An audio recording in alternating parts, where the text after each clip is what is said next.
So, I've laid out my track and jumped out of my steamroller. Why not lay out your track and jump out of the studio? Now what? Well, you have the basic form of your race. It might even be fun as is, but if you really want it to be good, bust out the circle menu, choose Mod Track under the Edit option, and let's get going. There are 6 categories here: Quick Edit, Road Styles, Repave, Advanced Edit, Branches, and Breadcrumbs.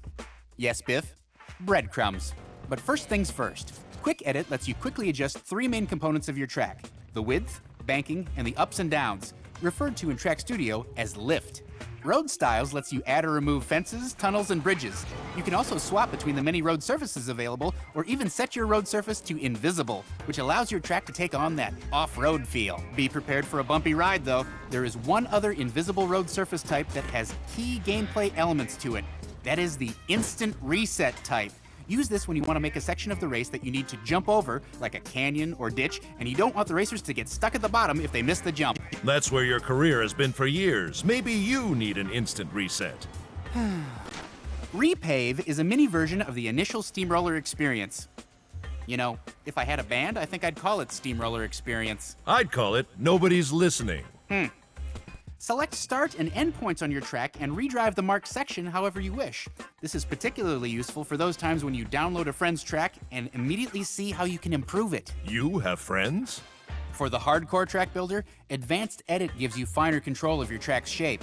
This is how the big boys do it, and most of the tracks you mods started with were tweaked using Advanced Edit. Select individual or multiple control points and then adjust that section of the road in 2 ways: horizontal shift and vertical shift. The reason this section is advanced is because within these modes you are able to edit subsections of the track that Quick Edit just doesn't get into. But listen up.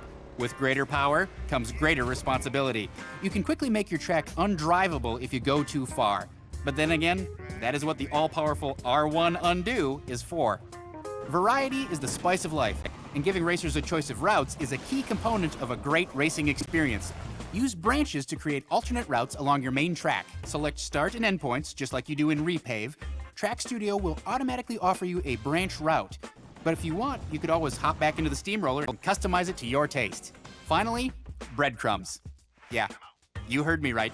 We'll get into them in more detail in the next tutorial, but for now, all you need to know is that breadcrumbs serve 2 major purposes. 3 if you count food. And are an important part of advanced track building. First, they tell the AI racers and weapons where they can leave the main track and take alternate routes.